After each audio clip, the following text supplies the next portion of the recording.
फसादात को लेकर तकरीबन 1 साल से ज़्यादा का वक्फ़ा गुज़र चुका है, लेकिन जो इस फसादात के दौरान जो शदीद ज़ख्मी हुए, जिनकी जानी और माली नुकसान हुआ, उनको अब तक मुआवज़ा नहीं मिल पाया है।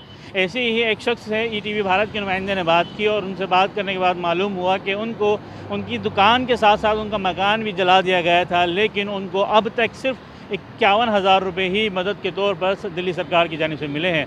ये 2 मंजिल दुकान है, छत गिरी हुई है दोनों, नीचे जीना टूट चुका है, दुकान फुल डैमेज हो चुकी है और इसका मुआवजा सरकार ने जो आका है वो 51,700 रुपये है। हमारे मोहल्ले में इलेक्शन थे, उस दौरान मुझे मिले 1-2 दफ़े, तो उन्होंने दूसरे के ऊपर बात टाल देते हैं, कहते हैं इनसे मिल लो और उनसे मिल लो, कार्रवाई कुछ नहीं होती।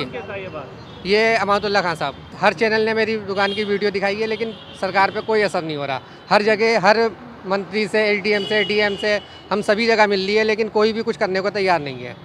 सब सिर्फ टाइम देते हैं, टाइम लगेगा और कोई कुछ नहीं कर पा रहा है। विधानसभा में भी वीडियो चलाई गई है मेरी दुकान की, जो आपके पास उपलब्ध करा दी गई है, उसमें भी कुछ नहीं हो पा रहा है। फिर भी हमारे एरिया के विधायक अब्दुल रहमान साहब ने ये वीडियो चलाई गई है। हमें आपके जरिए ही, मीडिया के जरिए ही न्यूज़ में मालूम पड़ा कि हमारी दुकान में आग लगा दी गई है। पहली दुकान थी दिल्ली दंगे की, जो मेरी दुकान में आग लगी थी। अच्छा। उसके बाद में ही सब चीज़ें दंगे हुए थे। तो मेरी दुकान एटीट्यूड आज भी बता सकते हो, आपने देख लिया है इसमें दुकान की क्या हालत है, आज भी नहीं बनी है।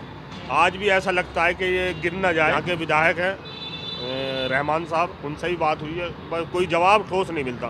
फाइल कई बार मैंने दिया, मन्नतुल्लाह जी को भी दी है मैंने, वक्फ बोर्ड में भी दी है, दिल्ली सरकार में दी है, रहमान साहब को भी दी है, तो कोई जवाब नहीं है इसका।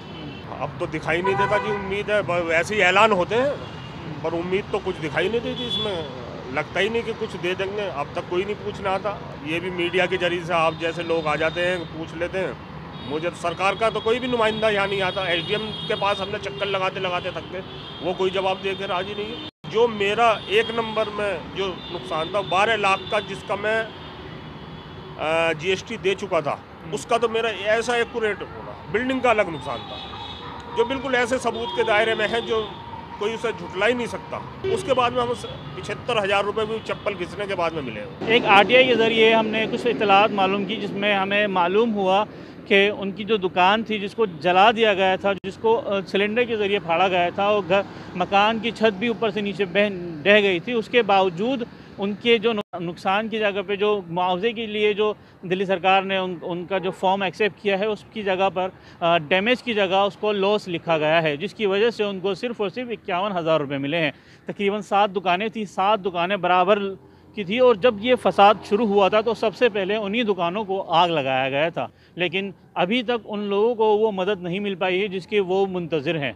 अब देखना होगा हुकूमत की जानिब से आइंदा दिनों में किस तरह के इक़दाम किए जाते हैं, ताकि उन लोगों की जो परेशानियां हैं वो हल हो सकें। ETV भारत के लिए दिल्ली से मोहम्मद राहिम।